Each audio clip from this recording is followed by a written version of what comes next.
я в свое время организовал впервые в городе специальность «Связь с общественностью», суть которой сформировать общественное мнение. Так вот, я не знаю, какие у нас в городе общественные мнения сформированы, но я знаю точно, которое не сформировано. Это мнение родителей, что надо работать со своим ребенком. Не просто накормить, что с ним надо работать. Что мы когда покупаем машину и ее осваиваем, мы идем и сдаем на права. И ходим там до 3 месяцев, пересдаем, и нам дают документ. Ты имеешь право водить. А родителям стать никаких прав не надо. Раз, и все, и ты родитель уже. Так вот, должны, я не хочу сказать, что вообще-то говоря, по большому счету на родителя тоже бы надо сдавать права. И вот мы в свое время сделали такую попытку сделать. Значит, оформлено по всем правилам рекламы и пиар, написали объявления. Как сейчас помню, 315 объявлений отдали чуть ли не лично в руки родителям детей начальной школы. И вот на эту встречу мы все к ней готовились. Вообще. Пришло из 315 12. Мы потом всех оставшихся стали спрашивать: слушайте, ну это же для вашего ребенка, все почему? И началось: да вы что на субботу назначили, что мне в субботу делать, что ли, больше нечего? Есть школа, пусть она этим и занимается. Знаете, у меня есть высшее образование, и без вашего это самое. И мы выявили вот эти вот стереотипы. Конечно, не потому, что родители плохие. Просто у них еще не было возможности убедиться, что это хорошо. Дело в том, что есть разные варианты проведения занятий. Вот первое, и что мне больше всего бы нравилось, это включение элементов 3 педагогики в учебный процесс.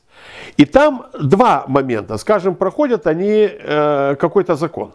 Вот они говорят, вот там принцип сообщающих сосудов, то-то запомнили и успешно забыли. А можно по-другому сказать. Вот, ребята, вот нам надо пройти весь город Новосибирск и поставить по всему городу Новосибирск столбики на одинаковой высоте.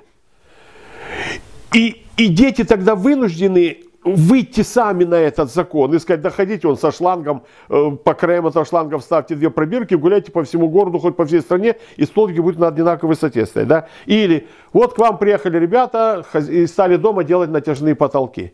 А вы не знаете, им надо просверлить на 10 сантиметров от потолка отверстие. А вы не знаете, идет там провод или не идет. Как обнаружить? У вас нет схемы в этом здании.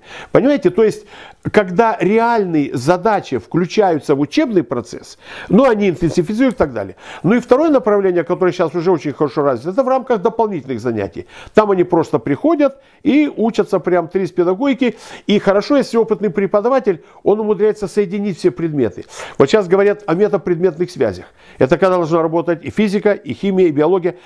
Ну, учитель биологии не может на своем уроке это сделать, у него времени нет. Ему надо свои задачи решать. А здесь можно дать задачу, которая объединит в себе и то, и другое, и третье. Педагоги почему-то вот каждый вот за свое, они этого боятся. Потому что нет официально утвержденном министерстве учебника по этому. Хотя, кстати, сейчас вот иначе появится. Но тогда, в 1983 году, точно не было. А там вот были гуру, назначенные гуру от педагогики, и вот все почему-то думали, вот надо работать по этим. И потом пошло скакать педагогика, сотрудница, педагогика, сотворчество, проблемное обучение. А результата не было такого. Зайдите сейчас в школу. Я иногда прихожу в школу и думаю: елка-палка, 66-й год и продолжается. Потому что в 65-м школу как закончил, то же самое продолжается. Правда, появились какие-то смарт-доски, появились компьютеры. Но суть обучения осталась та же. На уровне знаний, умений, навыков, все. Вот поэтому 3 педагогика, она не просто пытается, она уже сделала это. Поэтому вот те, кто будет с нами общаться, вот они получат, думаю, прям инструмент, с помощью которого можно работать. 3 составляющие есть мышление, которые, я считаю, развивать надо, вот как только ребенок появился на свет. Это, вот еще раз повторюсь, это умение мыслить системно, понимать, что все совсем связано. Вот даже задаешь учителям, такой: скажите, как вы понимаете смысл такого выражения? Поглаживая траву, не потревожь звезду. Вот. И это же понятно, что в мире все связано и так далее. Но детям это на одном языке надо объяснять, а взрослым это на другом языке объяснять.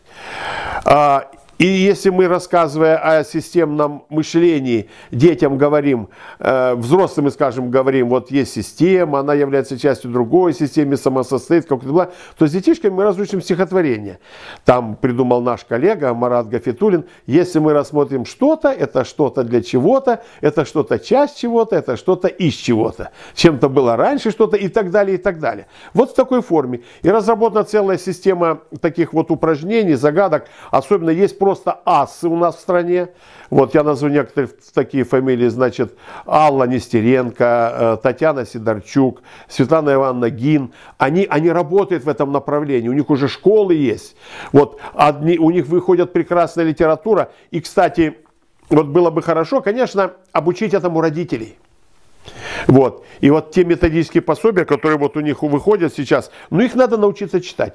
Поэтому было бы здорово, если бы они проходили так 2-, 3-, 4-дневные такие вот семинарчики, даже поставить целью научиться читать тризовскую литературу. И дальше хороший родитель, тот, который не ограничится тем, ребенок сыт, одет и все, больше ничего не надо, а который действительно думает о будущем ребенка, вот тогда он бы мог вот это дело уже внедрять у себя.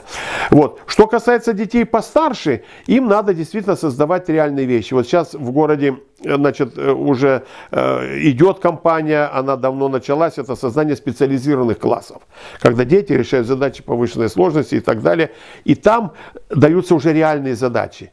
И вот сейчас новое направление, оно уже есть, но сейчас будет расширяться сеть инженерных классов. А вот инженер вообще переводится как человек, умеющий решать задачи. Вот здесь теория решения изобретательского вот напрямую ложится.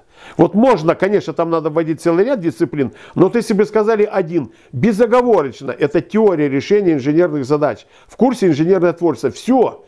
И там можно, варьируя задачами, прям детей, скажем, работать с детьми 5, 6, 7 и так далее. Вот эти методики уже есть.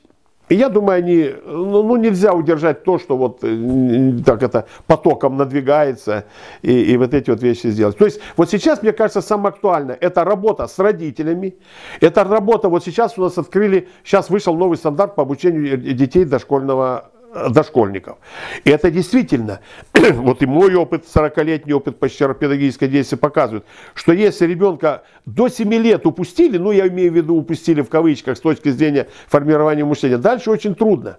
И вот сейчас создали у нас очень много, более сотни площадок экспериментальных, работать по новым государственным стандартам. Так вот там педагогика, она просто просится, возьмите меня. И, к счастью, очень много, у нас порядка уже, наверное, около 200 человек прошли обучение вот на семинарах по педагогике. И я думаю, что вот в нашей области вот эта задача по работе с дошкольными учреждениями будет решаться. Мы подключимся. Дальше идет этап начальная школа. Вот там сам Бог видел. И моя мечта родителям помочь родителям овладеть этого. Причем это не те занятия, говорит, все, сынок или дочка, давай садимся, будем заниматься тризом. Нет. Триз – это образ жизни, это совсем по-другому. Это только он открыл глазки и начинается. А как тебе спалось? И почти там вопросы на противоречия. А как сегодня идет дождь? А что мы оденем? Оденемся тепло или холодно? Если тепло оденем, а в школе у тебя жарко. И начинается. И вот эта методика дается родителям. Вот это вот край просто надо. Кстати, очень активно это стали внедрять в других странах. Вот у нас есть коллега, очень опытный специалист Анатолий Гин. Вот его книги, как ни странно, в первую очередь расходятся в странах, вот типа Малайзии, которая, вообще говоря, лидирует по уровню образования. Раскупают книжки, а вот наши почему-то, к сожалению, медлят. Вот в этом плане, понятно? Поэтому, уважаемые родители, вот на первую встречу, потратьте, час у вас уйдет времени, придите, не ваше, встанете и уйдете. Но мне кажется, что если вы задержитесь хотя бы на час и 10 минут, вы поймете, как это важно. То есть, еще раз, вот я не знаю, у меня, наверное, уже детей своих маленьких не будет, только внуки, но вот если бы у меня были дети, я бы все отдал для того, чтобы с ребенком заниматься вот по программам ТРИЗ технологий. Так что до встречи.